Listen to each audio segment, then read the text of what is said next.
Well, hey guys, how you doing? Welcome back to my YouTube channel, and thanks for joining me here.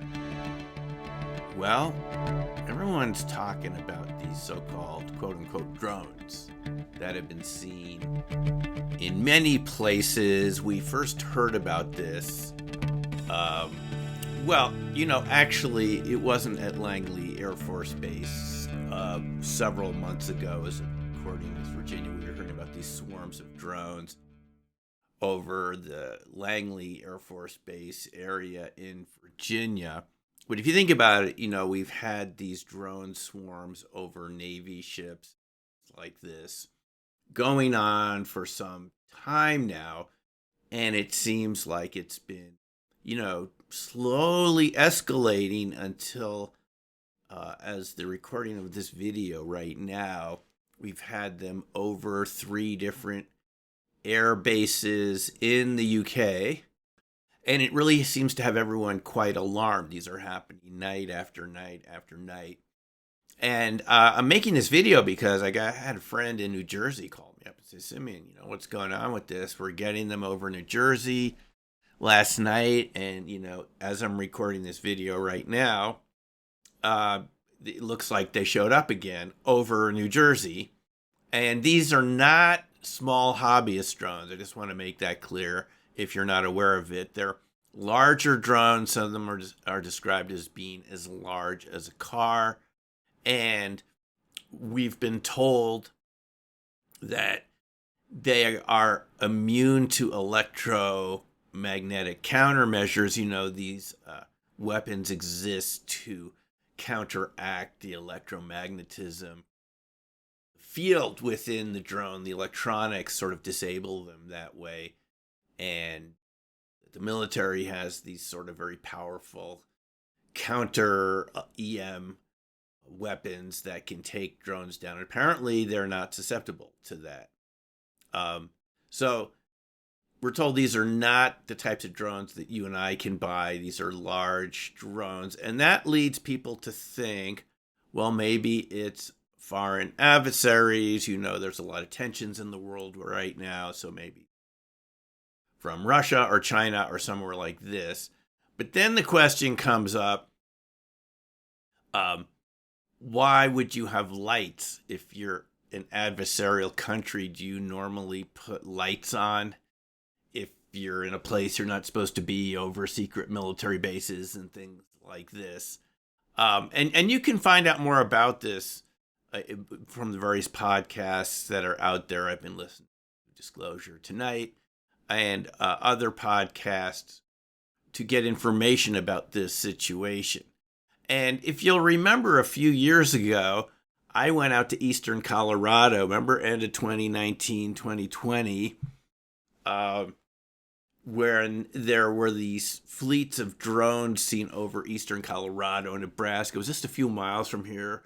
A few hours, Lyman, Colorado. I went out there and I just started asking people in the town of Lyman. I'd go up to people, went to coffee shops and, places and asked, do you know anyone who saw the drones? And a lot of people said, yeah, they knew people who had seen these so-called drones. They're very fast, could stay aloft for hours. Some of them had wingspans in excess of 6 feet. So, yeah, these are not ordinary objects. So it's tempting to think that what's happening now, and I'm recording this, in early December 2024, I think there's a tendency to think that you can fit new types of phenomena into older categories. I think we're all brought up that way, right? By the school systems we attend in Western civilization, that, the universe makes sense and that there's always an explanation for things. And I think even the recent Arrow testimony in front of the Senate in November 2024, I believe it was a fellow named Kozlowski, the new director of Arrow after Kirkpatrick resigned or was replaced, and he says, well, there are 900 cases we can't explain, but we're certain if we had more information, we would be able to explain it. So I want to present to you the opposite case tonight, that there are things that we can explain, they probably will never fit into our existing mindset, and that their phenomena can emerge that you don't know what they are. I don't know what they are. And it's possible that what we're seeing in the sky falls into that category of, unknown unknowns, where we really don't know what we're dealing with. It really is something new. And there are many examples of this throughout history of science, where new phenomena emerged, and people wanted to discount it and say, no, we don't really need those new ideas. I mean, just look at the history of electromagnetism. People were very suspicious of the findings of Faraday, James Clerk Maxwell, others. Einstein said that when he was in high school in Switzerland, electromagnetism wasn't even taught. That would have been in, like the late 1800s. They didn't even teach electromagnetism, even though the ideas had been around for a couple decades, because the people who believed in Newtonian, direct cause physics, where there's something that can be easily measured and is visible and so forth. Even with gravity, you have multiple objects that are creating the gravity. The Newtonians didn't like this electromagnetic ideas, and they were constantly putting down people that had the idea that there was some sort of a mysterious electromagnetic field. I mean, James Clerk Maxwell called them the enemy. So it's always been the case that new ideas come along. I mean, just take a look at the idea of dark matter. My idea is that dark matter might explain even types of life forms that we are not very familiar with yet. As you know, if you've seen my other videos, we don't know exactly what dark matter is. It's supposed to make up something like 30% of the universe compared to 5% of ordinary matter. And even that 5%, most of that's not visible matter. It's non-baryonic matter that doesn't interact, electromagnetically. And even if it's ordinary matter, still not visible. Then we have dark energy, another 68% of the universe. We're told, energy and matter are sort of the same thing in Einstein's relativity theory, E equals mc squared. So dark energy being the force that pushes galaxies apart. Nobody knows what it is. People are tempted to dismiss it. There are alternative theories to dark matter. Mond comes to mind. The modified Newtonian gravity scheme, where we don't need dark matter. We can just modify Newtonian gravity at large distances, and that would explain it. The only problem is it doesn't work at those really large distances. So, one more example before I show you where we're going with this. Black holes. When the Indian physicist Chandrasekhar wrote to Einstein saying that his general theory of relativity implied there could be gravitational singularities where space-time would collapse in on itself and all the matter would collapse and keep condensing and create this gravitational well we call a black hole.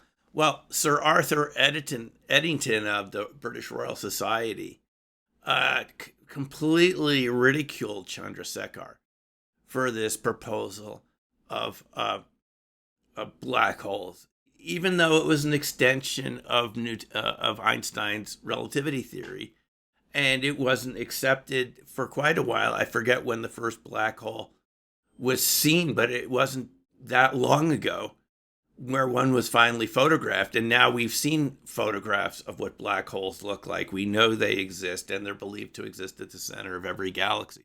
So every idea that's been proposed that is different from the prevailing ideas, paradigms, dogma, are ridiculed. Paul Dirac's idea of antimatter that he proposes in somewhere around 1929, based on his interpretation of quantum mechanics, relativistic quantum mechanics implies there should be antimatter, antiparticles, just out of the math, and people made fun of Dirac for suggesting this, but a couple of years later, it was discovered in cosmic background radiation, the positron, for which Dirac ended up winning a Nobel Prize just a year after that. Another example that always comes to mind is Daniel Shechtman, the Israeli crystallographer, who proposed the idea of quasi-crystals. These are odd-sided crystals that were not thought to exist. Crystallographers imagined that there were only certain types of crystals that exist, and Shechtman proposed these quasi-crystals, which kind of are like these tiled patterns that would fit together of crystals that didn't ever quite repeat in the same way and were based on a different geometry. Quasi-crystals, not crystals based on even-sided shapes. And he was expelled from the International Crystallographers Union for his proposal in, I believe it was the mid-90s, about quasi-crystals. They expelled him from the organization, and then he won a Nobel Prize after they were discovered in nature. They just didn't exist only in labs, but they actually really existed in other contexts. And so we see this time and time again, where new ideas are initially ridiculed by the existing systems, only later to be discovered as true, explaining real anomalies. Cold fusion, low energy nuclear reaction, as we now call it, comes to mind, where there have been many successful replications of Fleischmann and Pons. John O'Meara Bacchus comes to mind at University of Texas A&M, where they reproduced the Fleischmann and Pons cold fusion experiment, so-called cold fusion. We now know it's not literally cold fusion, but that's the name it was called back then. But he's investigated 3 times by his university, accused of faking the data, right? Because we all know it can't exist. So if your lab assistant found traces of tritium, they must have put tritium in the water until they realized if you add tritium to regular water, deuterium, heavy water, it's not the same as if you generate it from some sort of fusion process, radioactive process, something like that. So there are just countless examples. We could be here all day talking about this. But the reason I want to tell you about this is because this comes out of a very well-known principle in mathematics called the Gödel-Turing Incompleteness Theory, which comes from the work of, I learned about it from Gregory Chatin's book Metamaths, where he shows that any sort of logical system, and you and I all grew up in these sort of logical systems, they're inherently incomplete. And you never know where they're going to be incomplete. So you're going to come up with these lacuna, these gaps, right? And it's tempting to want to fill them in with what your mind already believes to be true to make the unknown into the known. But both Alan Turing and Kurt Gödel showed us, Turing showing us with the idea of computing, one of the original inventors of the computer, that the computer never knows where it's going to halt ahead of time. If you've ever done any program, I did a lot of this more when I was younger in high school with, the languages of the time, BASIC, and whatever the other languages we were learning in the 70s. You'd never know when your program was going to go into this infinite loop where the computer seized up and it couldn't come to reach a solution because it was feeding back. It's no coincidence that Apple named the street it was on in Cupertino Infinite Loop, because these infinite loops are sort of the bane of programming, because they're like this feedback cycle where the instructions just go back and forth between the different lines of code and never resolve into anything, and it causes the halting. And you never know when it's going to happen ahead of time. So that's one version of incompleteness. The halting problem being an example of logical illogicality. In other words, each line makes sense, but together they don't. So here's an example that Gregory Chatin uses, so I can always remind myself of what Turing and Kurt Gödel meant by the incompleteness theorem. It's these two sentences. The following sentence is true. The previous sentence is false. Each sentence on its own makes sense. You put them together, it doesn't make sense at all. Following sentence is true. The previous sentence is false. They don't add up. They cancel each other out. And that is the irrationality of rationality, is ultimately rational systems collapse in on themselves. Kurt Gödel, and then there are a number of books you can read about Kurt Gödel's proof of the incompleteness theorem, but it was based on set theory, is that any set is going to be inherently incomplete. And you never know what other pieces you're going to need in that set.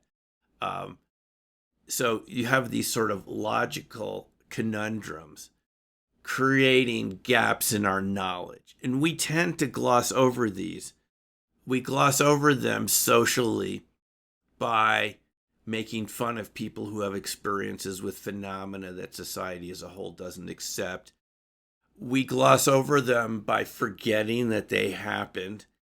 And we generally go to experts to ask them what they think so we don't have to think through it ourselves, and they often can give us very glib, incomplete answers that turn out to be very superficial and not helpful. Think of the credit crisis of 2007 and 8, where the banks had insured each other with these credit default swaps, and one bank went under. Was it Lehman Brothers back then?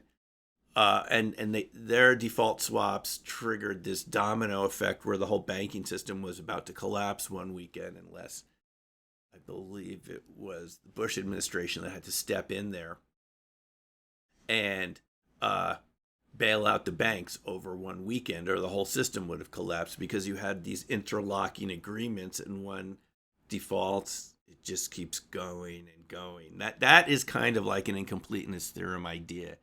In some ways, it's sort of an analogy to it.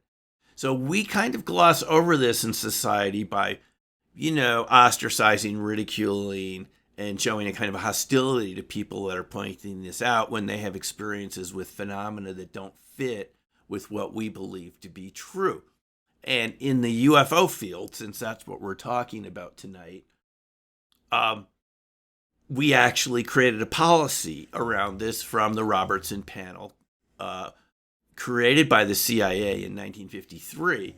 And this is something, I wrote about in my book, Black Swan Ghosts. There's a reason I call it Black Swan Ghosts, because these Black Swan events are not foreseen ahead of time. And sometimes we don't even think they could be possible. We just push them back in the closet.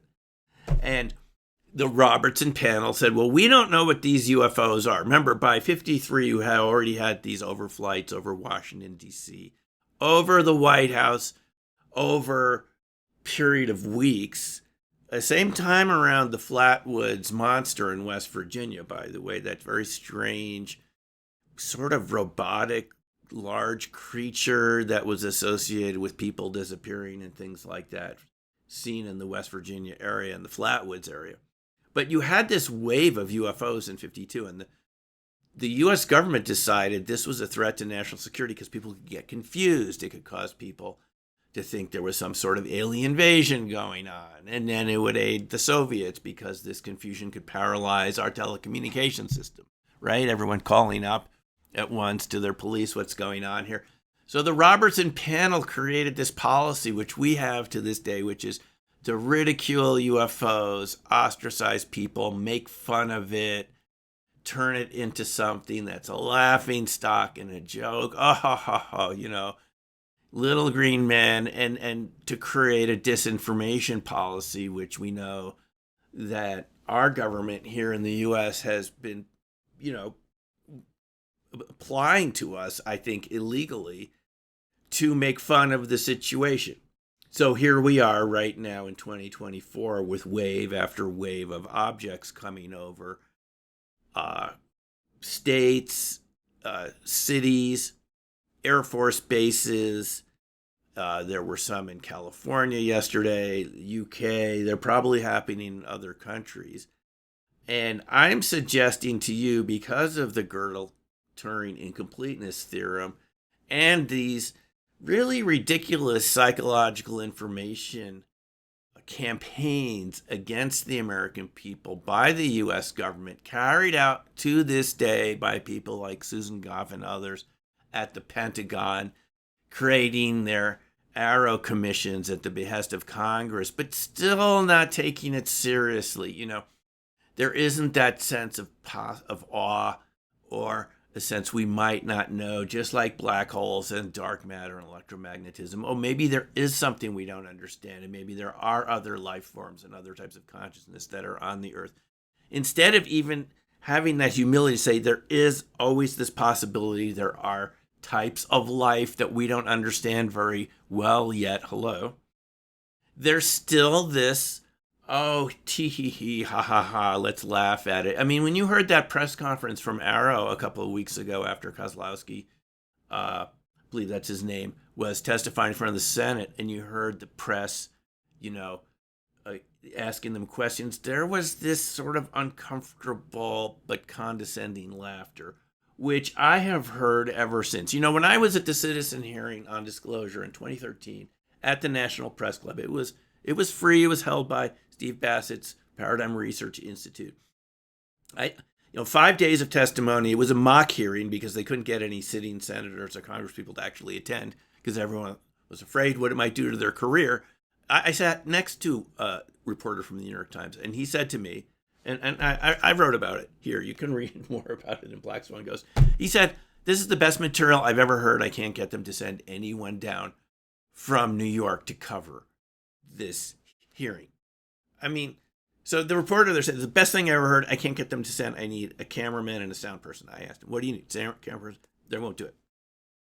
It would have been very easy for C-SPAN to turn the cameras on at the citizen hearing and listen to this excellent testimony from foreign pilots. This is not a new subject. Pilots that had dogfights. I'm thinking of Lieutenant Colonel Oscar Santa Maria from Peru. Dogfights with these objects. People from the FAA, John Callahan, missile control launch officers from Minot, David Chindelli, Bob Salas, Peniston and Burroughs from the Rendlesham Forest incident. They went on and on. You had these really excellent witnesses giving you really firsthand witness testimony what it's like to encounter these objects. And yet C-SPAN doesn't even turn on their automated cameras for a few minutes. What the point of this is we don't like these sort of black swan events, and we don't like these Gödel Turing gaps in our knowledge. We'd rather pretend it isn't there. So here we are tonight. When we have these objects coming over night after night over various parts of the planet, we're told, if you look at some of the pictures, no one's ever seen drones like this before. If they are someone else's drones, well, we can't do anything about it. They're coming over very sensitive installations. We know that these are over bases with nuclear materials, nuclear missiles that can be put on the U.S. planes that are based there. And we're told that they're looking into it. These objects haven't shown any hostility, but they're doing surveillance and whatever else they're doing. I mean, what are they doing? I don't find this a very satisfactory explanation so far from the Pentagon. They're just sort of making light of it because they don't want to admit they're not in control of the situation. So this policy we've had for decades of laughing and ridiculing the subject, and because there's a tendency for all of us, we're all kind of the same in the school systems we grew up here, at least in the U.S. and North America, Europe. You think you sort of know what the world is made of, and you don't think there could be things out there that you don't understand. Wrong. Dark matter, dark energy shows us we don't understand 95% of the universe at a minimum. Maybe we don't even understand more of it. I was looking at this article the other day about astrophysics. They discovered the universe is even bigger than they thought. It wasn't just that there's a local group embedded in a bigger group of galaxies and a bigger group. It just goes on and on and on, these threads and strings of galaxies as far as your mind can see for like forever. So it's really huge out there, folks. There's a lot we don't know. And I'm just suggesting to you, if this were an extraterrestrial activity, action to show us their presence, this might be what it looks like. I'm not saying there may not turn out to be a conventional explanation for these objects, but still to this date, we haven't explained what happened in eastern Colorado, Nebraska, Wyoming, and the internal Air Force memos, which were FOIA'd, showed that they didn't know what it was either. They made statements, we have no idea what this was, and the Department of Transportation Secretary at the time, Elaine Chao, came out and said, we don't know what these are. So they don't know what they are. If they did, they were lying to us. But, I mean, there hasn't been any explanation for these objects. Really, are they drones, or is this the presence of some sort of intelligent life form civilization? I don't know if it's extraterrestrial. Maybe it's indigenous to the Earth. You know, in the eastern Colorado case, reviewing this article about it from Markeev R, that's his Twitter handle, from a Washington, D.C. correspondent. He found that the same objects appeared in the 60s, way back in the 60s, same pattern of lights, same areas, all the way back in the 60s, before drones as we know them even existed. You know, what did the cars look like in the 60s? Remember, Ford Ranchero, that we didn't have drones like that back. So I'm suggesting to you, if there were other intelligent civilizations we haven't encountered yet, be they extraterrestrial or earthly in some way that we've never recognized, this is what it might look like. And if it was such a thing, you wouldn't know it ahead of time because of the Gödel-Turing Incompleteness Theorem. You won't have any idea what it is because of these large gaps in our knowledge, because our knowledge is always incomplete. So it's better to be humble about it, recognize our knowledge is incomplete, and be open to the possibility that there are things we don't understand yet. They may show up, and in ways that your mind wants to overlay familiarity on top of it. You guys get what I'm saying here. So I think because of these mathematical theorems, Gödel, Turing, and so forth, there's always going to be new phenomena. You can call them UFOs. I don't see any problem with that. You want to call them UAP if you feel more comfortable, feel a little safer to call them unexplained aerial phenomena instead of an object. Fine. No biggie. But I don't think we should be too soon to dismiss that there is an obvious or easy explanation. And one possible scenario here is that these objects just stop showing up and we never have an explanation for it immediately.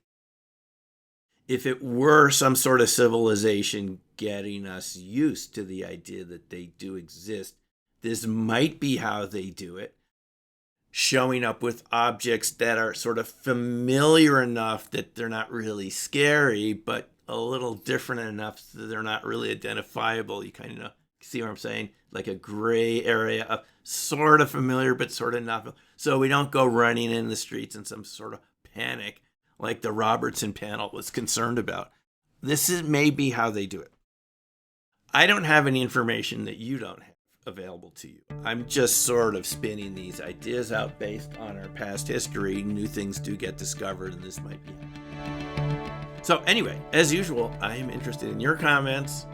Put them in the box below. Agree, disagree is fine. It's more important to have a discussion. So thanks again for watching.